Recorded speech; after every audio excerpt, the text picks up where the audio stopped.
On Tuesday morning, Radio 2 listeners were shocked to hear that Ken had decided to leave his long-running show on the BBC. Although the 71-year-old confessed it was the right time to go, many fans are threatening to boycott Radio 2 amid his exit. Joining the BBC back in 1977 as a Radio Scotland staff presenter, the popular host was given his first regular slot on Radio 2 in 1984 for the Saturday Late Show. Although he replaced Terry Wogan's breakfast show the following year, Ken has been a staple for mid-morning radio since 1986, with the show's most recent weekly reach being 8.56 million. However, despite his long-running career at the BBC, the 71-year-old announced to his audience on Tuesday's show that he's decided to move on. He informed fans that he'll continue to be on air until his contract runs out in March before he transitions to rival radio show Greatest Hits Radio. With the announcement being shared on Radio 2's official Twitter, many fans have vowed not to listen to the station once Ken leaves. Twitter user @LeanChill said, "Bye-bye Radio 2, and I don't mean Ken Bruce." While it's Simon Boswell, one added, "Best two DJs Ken Bruce and Steve Wright. What the hell is BBC Radio 2 playing at?" Elsewhere, @Doug McFarlane 59 commented, "Big mistake getting rid of Ken. His show is the only thing I tune in for on Radio 2, switching over as soon as Jeremy Wine comes on air." Rip at Radio 2 September 30, 1967 to January 17, 2023. And @Browl Wayden, "Gutted the final nail for me, listened for nearly 20 years and Ken's the last of a generation, a true professional, will be sorely missed."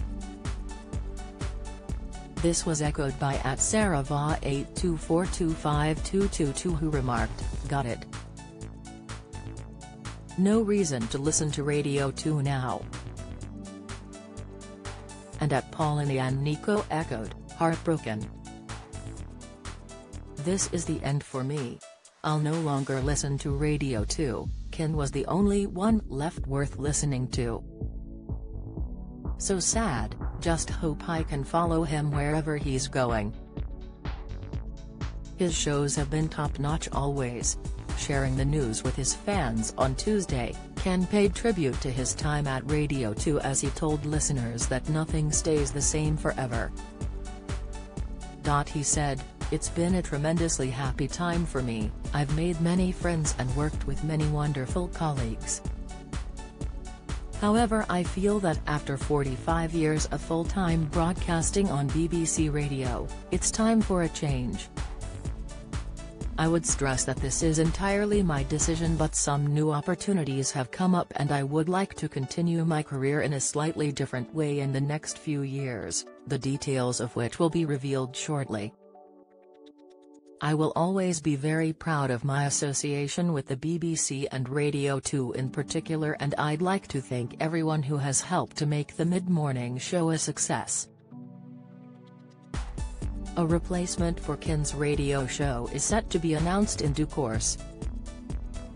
Ken's exit comes following a range of changes at the BBC, including Radio 1 presenter Scott Mills moving stations to Radio 2 as he replaced Steve Wright's early afternoon slot. Steve left the BBC after 2 decades as he confessed the head of the station, Helen Thomas, wanted to do something different for his regular time slot. Ahead of his exit at the time, he said, "Radio 2 told me several months back that they wanted to do something different in the afternoons, and I thought, fair enough. Let's give somebody else a go." Scott is a brilliant and versatile broadcaster. He is the man for the job.